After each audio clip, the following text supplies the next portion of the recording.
دھرتی کا سفر قسط نمبر 22۔ اسکولوں میں گرما کی تعطیلات ہو گئی تھی۔ ایک دن اچانک ماموں فیروز بخت مجھے تعطیلات پر رامپور لے جانے کے لیے لاہور پہنچ گئے۔ حالات ایک بار پھر وہی صورت اختیار کر گئے تھے جو ابو کا خط آنے سے پہلے پیدا ہو چکی تھی۔ اب مجھے امی کو ایک بار پھر سے دلاسے اور سہارے کی ضرورت تھی تاکہ ہمارا غم غلط کیا جا سکے جو ابو کی گمشدگی یا جدائی کے نتیجے میں ہمیں نڈھال کیے دے رہا تھا۔ مردوں کے حوصلے بڑے ہوتے ہیں۔ ماموں نے آتے ہی امی کو تسلی دی کہ گھبرانے اور غم کھانے سے کچھ نہیں ہوگا۔ قدرت کے جس دستے غیب نے اپنے ہلاکت آخری طوفان سے بچا لیا تھا وہی نئے سفر میں ان کی حفاظت کرے گا اور وہ ایک نہ ایک دن ضرور لوٹ آئیں گے۔ انہوں نے امی سے کہا کہ وہ بھی ان کے ساتھ رامپور چلیں اور کچھ دن اپنے میکے میں گزار آئیں تو ان کی طبیعت کچھ سنبھل جائے گی، مگر امی نے جواب دیا، نہیں فیروز، ہم اپنے سرتاج کے بغیر کہیں نہیں جائیں گے۔ امی بڑی باہمت، عزم کی پکی اور قول کی دھنی ہے، جو بات کہتی گویا پتھر پر لکیر ہو گئی، مگر بیجا ضد نہیں کرتی، بس زندگی میں جو اصول بنا لیے اس سے ادھر ادھر نہیں ہوتی۔ انہوں نے شادی کے بعد اس بات کو اصول بنا لیا تھا کہ اپنے شوہر کے بغیر کہیں نہیں جائیں گی۔ چنانچہ جب ابو 5 برس تک یورپ اور انگلستان میں مقیم رہے، امی ان کے دو موجودگی میں گھر سے نہیں نکلی۔ ماں باپ اور بھائی رامپور بلاتے رہے مگر یہ نہیں گئی اور اسی وقت گھر سے نکلی جب 5 سال کے بعد ابو انگلستان سے لوٹ آئے۔ اب بھی وہ یہی روایت قائم رکھنا چاہتی تھی۔ اماں بھی اور میاں بادشاہ نے بھی زور لگایا کہ سفر سے طبیعت میں تبدیلی آتی ہے، پھر رامپور ان کا میکہ ہے، کوئی عورت سسرال کی خاطر میکہ نہیں چھوڑ دیا کرتی۔ مگر امی اپنے اصول پر قائم رہیں کہ گھر سے نکلیں گی تو اپنے شوہر کے ساتھ، ورنہ قدم دہلیز سے باہر نہیں اٹھے گا۔ چھوٹے ماموں چند روز لاہور میں رہے، پھر مجھے لے کر عازم رامپور ہو گئے اور وہاں سب نے مجھے سر آنکھوں پر بٹھایا۔ نانا نواب اور ماموں شہباز نے پیار کیا، نانی اماں اور بڑی ممانی نے بلائیں لی۔ گڑیا سی روشی مجھے دیکھ کر حیران رہ گئی، گھر کی نوکرانیاں تک صدقے واری ہوئی، مگر ممانی نگار کی کیفیت تو بیان سے باہر ہے۔ ہر وقت مجھے باہوں کے حلقے میں رکھتی یا انگلی سے لگائے پھرتی تھی۔ میں اسی کا مہمان تھا اور وہی سب سے زیادہ میرا خیال رکھتی تھی۔ اس بار بھی میں اپنی ایرگن ساتھ لے کر گیرویلی کے پائی باغ میں چڑیوں اور پرندوں پر اپنا نشانہ آزماتا تھا۔ روشی میرے ساتھ بھاگی پھرتی، چھوٹے ماموں مجھے نشانہ باندھنا سکھاتے اور ممانی نگار کوئی ٹارگٹ میرے سامنے رکھ کر فرمائش کرتی، امجد میاں یہاں نشانہ لگائے، اور جب میں ہدف کو اڑا دیتا تو وہ خوش ہو کر میرا منہ چوم لیتی، اور جب پیار سے بھیجتی تو اتنے زور سے بھیجتی جیسے مجھے اپنے اندر سمو لے گی۔ مجھے بھی اس کے پیار سے ایک عجیب سی بے نام سی راحت محسوس ہوتی۔ ممانی نگار مجھ سے سچ مچ بڑا پیار کرتی تھی، شاید اس لیے کہ میری شکل ہو ابو سے ملتی تھی، مگر صرف نگاری نہیں، چھوٹے ماموں کا سلوک بھی کچھ کم نہ تھا۔ وہ بھی اٹھتے بیٹھتے ابو کا نام لیتے، پھر بے اختیار مجھے کھینچ کر اپنے سینے سے لگا لیا کرتے تھے۔ کبھی کبھی میں سوچتا ماموں کی محبت میں زیادہ گرم جوشی ہے یا ممانی نگار کے پیار میں، جو رات کو مجھے اپنے ساتھ لٹا کر دلچسپ کہانیاں سنایا کرتی تھی۔ حقیقت یہ ہے کہ مجھے روشی کے ساتھ کھیلنے میں مزہ نہ آتا تھا جتنا مزہ ممانی نگار کے ساتھ لیٹ کر کہانیاں سننے میں آتا، اور رات کو کہانیاں سنانے کے علاوہ دن کو میری پڑھائی اور صفائی کا بھی خاص خیال رکھتی۔ میں اس سرگزشت کے شروع میں ہی بتایا ہوں کہ چھوٹے ماموں نوٹنکی دیکھنے کے بڑے رسیا تھے۔ یہ اتفاقی تھا کہ جب میں چھٹیوں پر رامپور پہنچا، لکھنؤ کی ایک نوٹنکی فرخ آباد اور بریلی سے ہوتی ہوئی رامپور آ لگی تھی اور شہر میں اس کا بڑا چرچا ہو رہا تھا۔ ایک رات فیروز ماموں مجھے نوٹنکی دکھانے لے گئے۔ امراؤ جاندا کا کھیل تھا جو مرزا ہادی رسوا کے ناول سے تیار کیا گیا تھا۔ یہ کھیل جس شہر میں کھیلا گیا تھا بہت پسند کیا گیا، مجھے بھی بہت اچھا لگا۔ جس عورت نے ہیروئن کا کردار ادا کیا اس کی خوب دھوم مچی، لوگ کہتے تھے مرزا نے یہ کردار جیسا لکھا تھا اس نے ویسا ہی ادا کیا۔ اس حقیقت کا علم تو مجھے کالج کے زمانے میں ہوا کہ مرزا محمد ہادی رسوا کا یہ ناول اردو ادب میں فنی اعتبار سے بھی بڑی اہمیت رکھتا ہے، بلکہ اردو کا پہلا ناول ہے جو ناول کی تکنیک پر پورا اترتا ہے۔ نوٹنکی میں اسے جس سلیقے اور خوبصورتی کے ساتھ پیش کیا گیا تھا اس نے دیکھنے والوں پر وجد طاری کر دیا۔ میں بھی بے حد متاثر ہوا۔ دوسرے دن جب میں روشی کے ساتھ حویلی کے پائے باغ میں کھیل رہا تھا، بڑے نوابی انداز میں اس سے پوچھنے لگا، تو کیا امراؤ جان ادا بنے گی؟ بھلا چھوٹی سی بچی کو کیا معلوم کہ امراؤ جان ادا کس چڑیا کا نام ہے؟ روشی سمجھی شاید کوئی بری بات ہے، اس نے ہلا کر سر ہلا کر انکار کر دے۔ مجھے غصہ آ گیا کہ اگر وہ امراؤ جان ادا نہیں بن سکتی تو پھر کچھ بھی نہیں کر سکتی۔ میں اس کے ساتھ کھیلنے سے انکار کر دیا۔ روشی روتی ہوئی حویلی کی طرف نکل گئی۔ چھوٹے ماموں جو ایک طرف کھڑے میری باتیں سن رہے تھے مجھے سمجھانے لگے، نواب زادے، روشی ادا کیا سمجھے گی، ابھی چھوٹی ہے، جب روشن آرا بن جائے گی تب تمہیں ادائیں بھی دکھائے گی۔ میں ماموں کے اس تبلیغی اشارے کو نہ سمجھ سکا۔ تھوڑی دیر میں بڑی ممانی روشی کو گود میں اٹھائے پائی باغ میں آئی اور ہماری صلح کرائی اور بننے میاں سے فرمائش کی کہ ہم دونوں کو ایک تصویر اور اتار دے۔ میں یہ بتانا بھول گیا کہ چھوٹے ماموں نے میری اور روشی کی جو تصویر پونے 2 سال قبل اتاری تھی وہ بڑی ممانی نے انلارج کروا کے اپنے کمرے میں آویزہ کرا دی تھی تاکہ ہر آنے جانے والا دیکھ سکے۔ روشی کی میرے ساتھ سلو ہو گئی، دوسری تصویر بھی اتر گئی، مگر ابھی نصف چھٹیاں باقی تھیں کہ امی کا خط ہے جس میں اطلاع دی گئی کہ کی طبیعت ناساز ہو گئی ہے۔ پھر تیسرے دن پیرو مجھے لینے آ دھمکا۔ اب میری واپسی کی تیاری ہونے لگی۔ نانی اماں بڑی ممانی نے مجھے ایک ایک جوڑا اور کچھ تحفے دیے جن میں روشی اور میری مشترکہ تصویر کی ایک کاپی بھی تھی، مگر ممانی نگار نے کئی جوڑے اور بے شمار تحفے میرے ساتھ کر دیے۔ میں روشی کو تو رامپور میں ہی چھوڑایا، البتہ ممانی نگار کو اپنے ذہن میں بٹھا کر لاہور آ گیا۔ لاہور میں آ کر دیکھا تو امی واقعی صاحب فراش تھی اور پہلے سے کچھ کمزور ہو گئی تھی، مگر مجھے جلدی معلوم ہو گیا کہ انہیں کوئی بیماری نہیں، صرف ابو کے انتظار کا روگ تھا۔ اور لاہور میں اماں بھی، میاں بادشاہ، مائی بختاور، ریشمہ، پیرو سب اس روگ میں مبتلا تھے۔ رامپور میں میں کچھ دن کے لیے یہ روگ بھول گیا تھا، مگر لاہور آیا تو ابو کے انتظار کا غم تازہ ہو گیا اور انتظار کی کسس محسوس کرنے لگا۔ اسی انتظار میں چند مہینے اور گزر گئے۔ وقت کا پنچھی بیکرا فضاؤں میں اڑتا ماضی کو پیچھے چھوڑتا مستقبل کی طرف محو پرواز تھا۔ شب و روز کی گردش نے ایام کے کتنے ہی ورق الٹ دیے، مگر ہم جس سرد چراغا کا انتظار کر رہے تھے وہ نہ آیا۔ ہولے ہولے ہماری امیدوں اور خوش فہمیوں کے رنگین محل ریت کی دیواروں کی طرح بیٹھنے لگے۔ 1914 کا سن بیت چکا تھا۔ 1915 کا سن بیت رہا تھا کہ دسمبر کے آخری ہفتے ایک حیرت انگیز واقعہ پیش آیا۔ ہمارا پرانا ملازم بودی جو ابو کے ساتھ سفر آسام پر گیا تھا، ایک دن جادو کے پتلے کی طرح بالکل اچانک اور خلاف توقع حویلی میں داخل ہوا۔ سب سے پہلے ریشمہ نے اسے دیکھا جو سین میں کام کر رہی تھی۔ اس کی حیت قضائی دیکھ کر پہلے تو ڈر گئی، پھر سنبھلی اور چلائی، بودی آ گیا، بودی آ گیا۔ ریشمہ کی آواز سن کر دادا، دادی، امی، میں، پیرو سب باہر بھاگے۔ سین میں بودی کو دیکھ کر خوشی ہمارے چیخیں نکل گئی۔ میاں بادشاہ اس کی حیت قضائی کو نظر انداز کر کے والہانہ انداز میں سے لپٹ گئے اور گلوگیر آواز میں بولے، خدا کا شکر ہے تم آگے، مگر ناصر کہاں ہے؟ میرا بیٹا کہاں ہے؟ بودی کے ہونٹوں پر مہر سکوت لگی تھی۔ وہ گمسم چپ چاپ کھڑا ہم سب کو باری باری دیکھتا رہا، جیسے پہچاننے یا کچھ کہنے کی کوشش کر رہا ہو مگر کہہ نہ سکتا ہو۔ اس کی یہ پراسرار، حیرت انگیز بلکہ ڈراؤنی خاموشی ہمارے دلوں میں نیزی کی طرح اترتی چلی گئی۔ میاں بادشاہ نے بودی کو جھنجھوڑ سا دیا، بودی میرا بیٹا کہاں ہے؟ ناصر کہاں ہے؟ بودی پھر بھی خاموش ہم سب کو دیوانوں کی طرح دیکھتا رہا۔ معلوم ہوتا تھا وہ یا تو سننے اور بولنے کی قوت کھو چکا ہے یا پھر صدمہ اتنا عظیم ہے کہ اسے بیان نہیں کر سکتا۔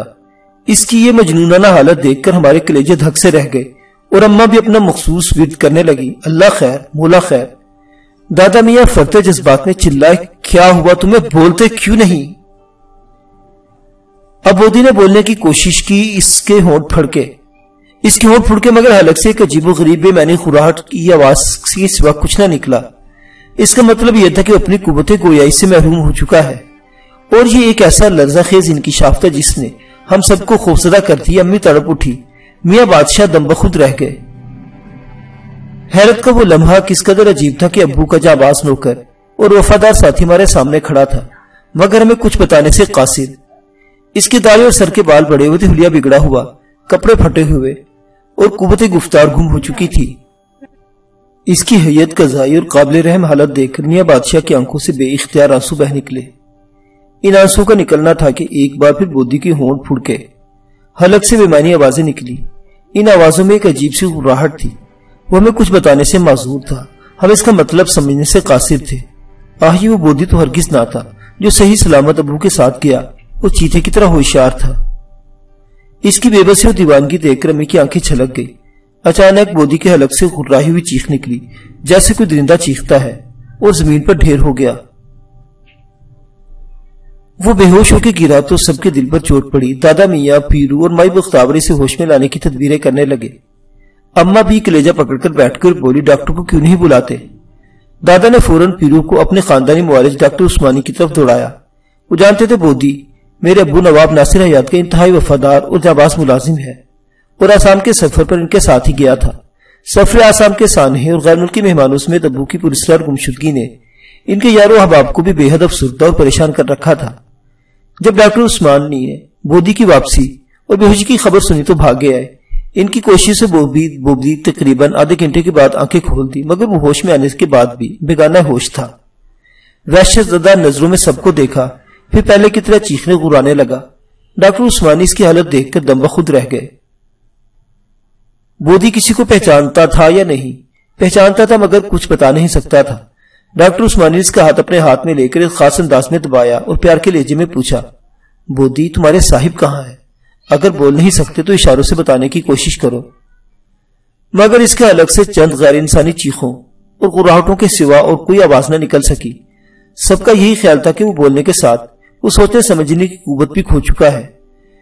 ڈاکٹر عثمانی نے میاں بادشاہ کو مشورہ دیا، آپ اسے دماغی امراض کے ماہر ڈاکٹر احمد کو دکھائیں اور دیر نہ کریں، ممکن اس کی دیوانگی کوئی خطرناک صورت اختیار کر لے۔ بودھی کی اچانک واپسی ہمارے لیے بڑی ہی جان خیز ثابت ہوئی۔ خیال تھا وہ اپنے صاحب کے بارے میں کچھ بتا سکے گا، مگر اس کی حیت قضائی وحشت و دیوانگی اور قوت گویائی سے محروم نہ ایک ناقابل فہم معاملہ تھا۔ اس کی حلق سے غیر انسانی چیخیں اور غراہٹیں سن کر محسوس ہوتا تھا جیسے اس کی انسانیت پر درندگی غالب آ گئی ہے۔ لیکن یہ سب کچھ کیسے ہوا؟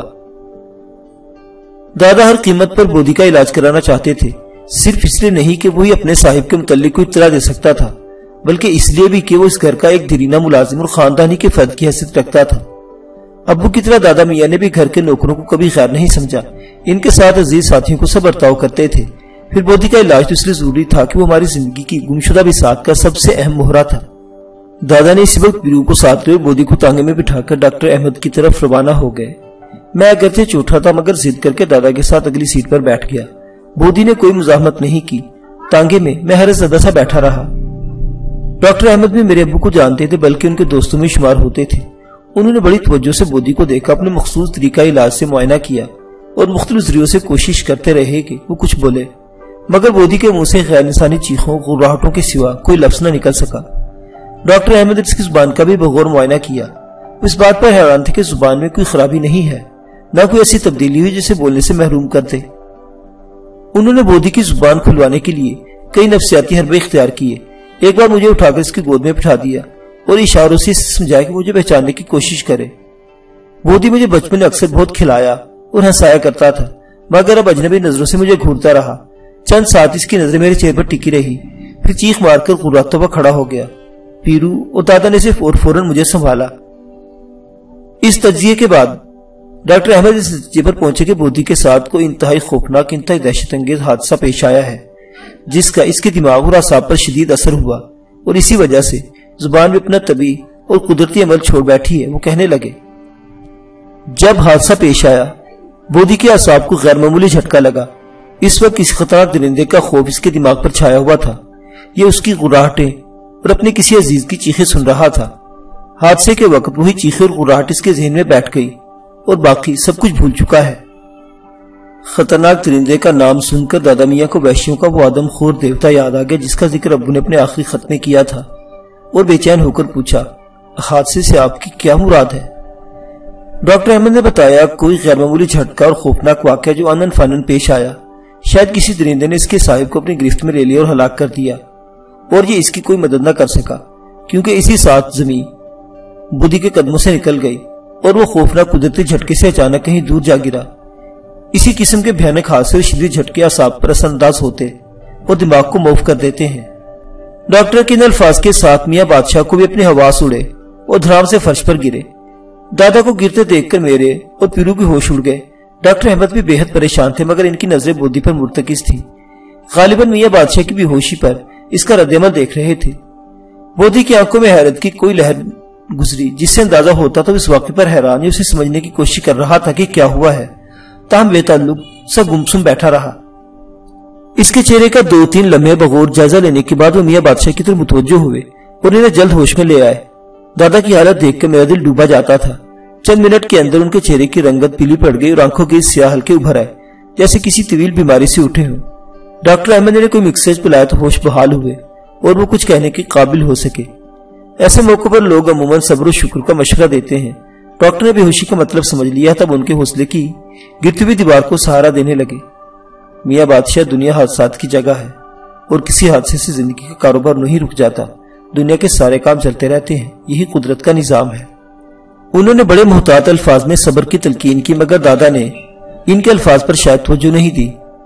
ان کا ذہن تو حادثے میں الجھ کر رہ گیا تھا اور اب غالباً اس کی نوعیت کے بارے میں سوچ رہے تھے۔ ان کے تصور میں وحشیوں کو وہ آدم خور دیوتا کھڑا تھا جس کی تلاش میں ابو اپنے دوستوں کے ہمراہ شمال کی طرف روانہ ہوئے تھے۔ انہوں نے ڈاکٹر کو بھی اس خط کی مختصر رداد سنائی جو ابو نے گارو بستی سے ارسال کیا اور جس پہ 80-90 فٹ طویل اور عجیب الخلقت درندے کا ذکر کیا تھا۔ ڈاکٹر احمد دنگ رہ گئے۔ یہ تو قصے کہانیوں کی بات معلوم ہوتی ہے، اتنا طویل اور عظیم الجثہ جانور جتنا آپ بیان کرتے ہیں روئے زمین پر کہیں موجود نہیں۔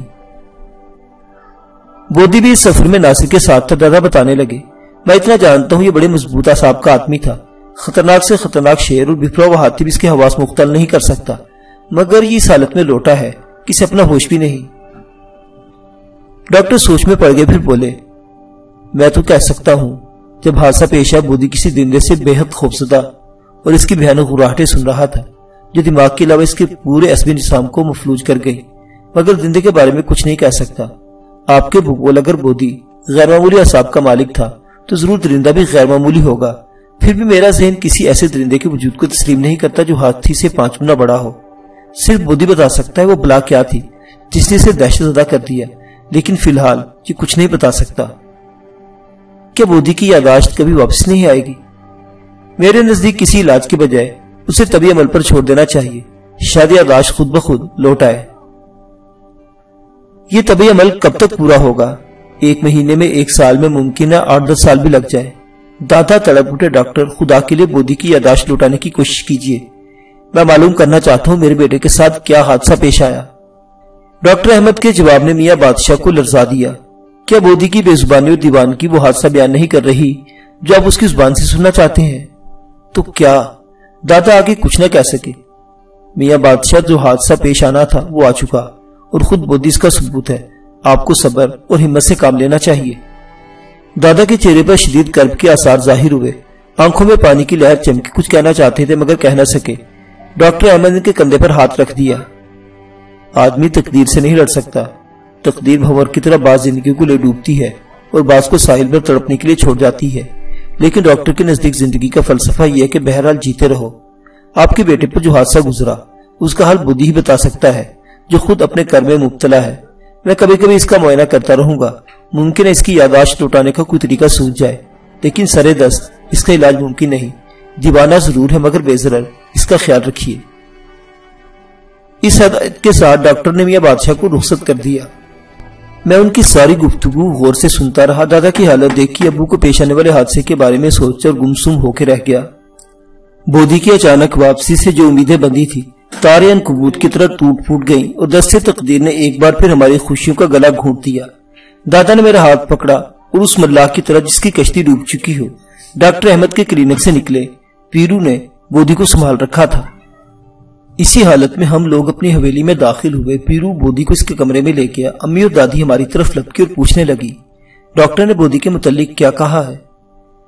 دادا نے طبی تحقیق کا حال تفصیل سے بیان کیا، یہ بھی بتایا کہ بودی خطرناک دیوانہ نہیں، شاید خود بخود ٹھیک ہو جائے، لیکن اس حادثے کا ذکر نہیں کیا جس کے نتیجے میں بودی اپنے حواس گم کر بیٹھا تھا۔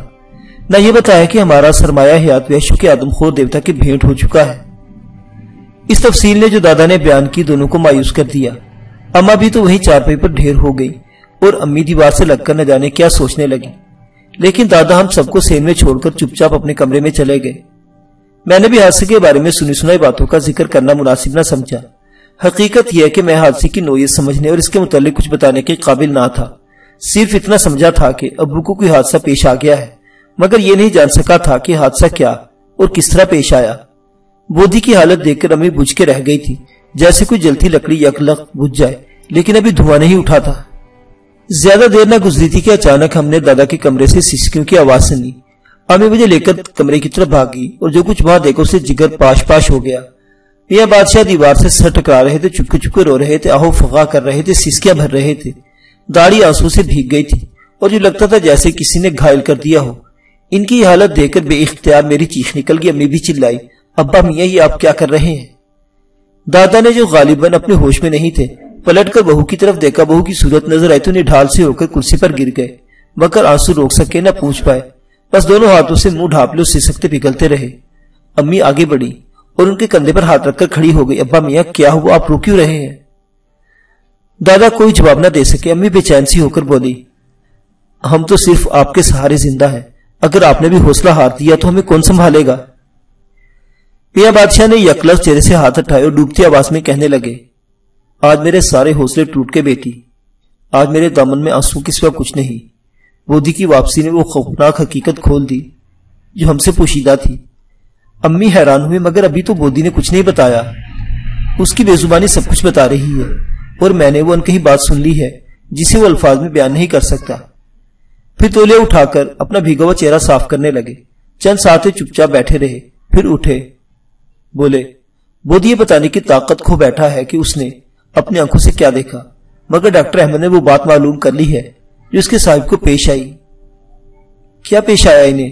موت کا حادثہ، جس نے بودی کو نہ صرف حواس باختہ کر دیا بلکہ اس سے سمجھنے، سوچنے اور بولنے کی قوت بھی چھین لی۔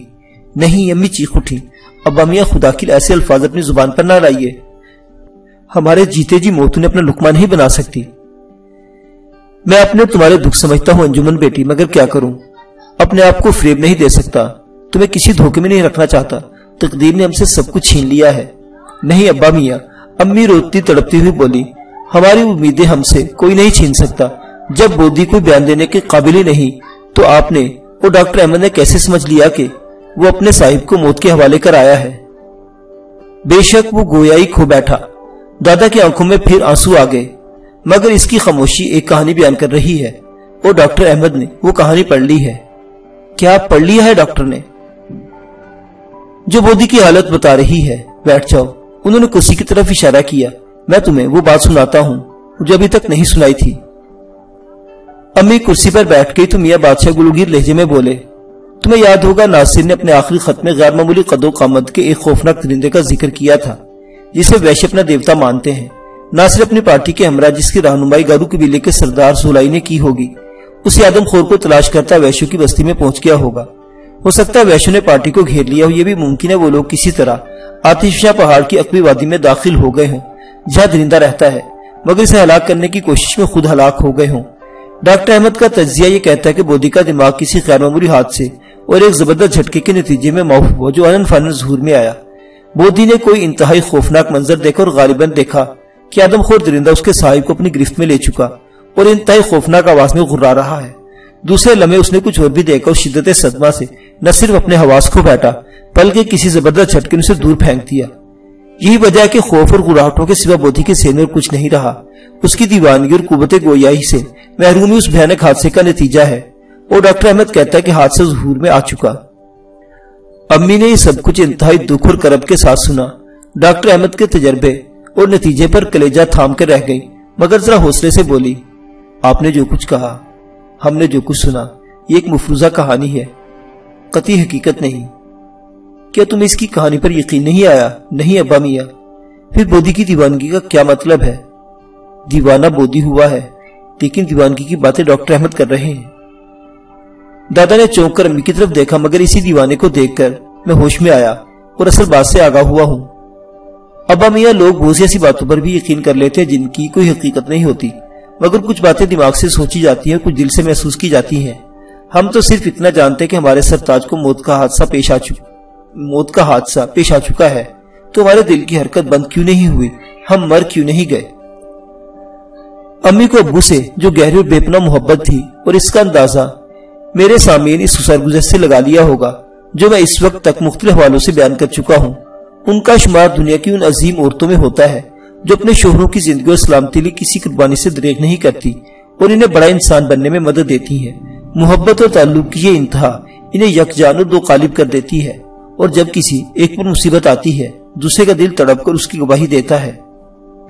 میاں بادشاہ امی کی اس کیفیت سے واقف تھے۔ وہ ان کی بات سن کر حیران و ششدر سے رہ گئے۔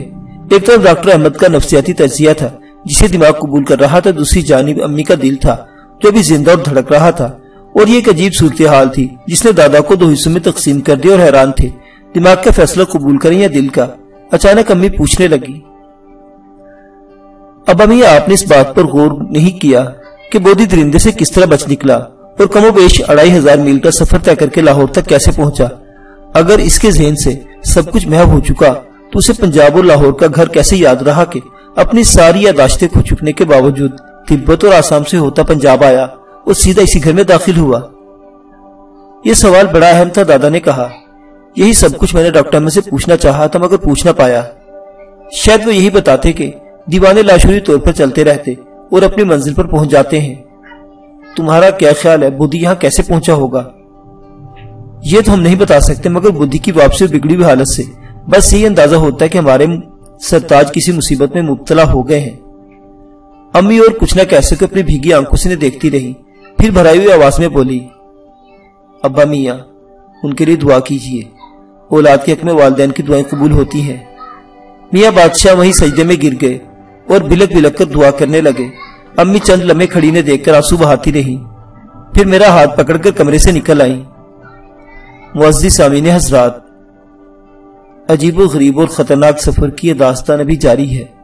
بقیہ واقعات اگلی قسط میں دیکھتے رہیے۔ ناولستان اسلامی اور تاریخی کہانیوں کا مرکز۔ اللہ حافظ۔